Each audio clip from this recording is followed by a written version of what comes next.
किछि कारण पाई 3 दिन हेलाणी मु वीडियो अपलोड करि पारुनी। आ आपण माने एई वेदर देखि कि जानि पारुथिबे बेंगलोर रो वेदर एबे केमिति।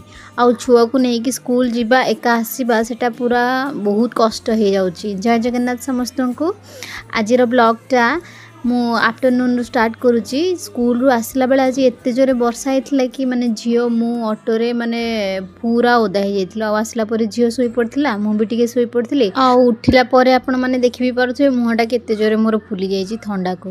माने एते ठंडा ता संगरे देह खराब आ सेति पई मु वीडियो अपलोड करि पार नथली। आज संध्या बेला भाबिली टिके चा कर देकी ता संगरे किसी स्नैक्स खाई देबी। आ सेई टाइम रे हस्बैंड भी ऑफिस रू जल्दी पळे आस्थिले। आ से बहुत सारा जिंस धरिकी पळे आस्थिले। आ ए मूवीटा भी आयुष्मान खुरानार बहुत भल अछि। आपण माने याको देखिछन्ती कि नै मते कमेंट रे जणेबे। आज रो ब्लॉगटा किछि एमिति थिला। आपण मनकु मो वीडियोटी भल लागुथिले चैनल सब्सक्राइब करबाकू जमारू भूलिबेनी। रहिली।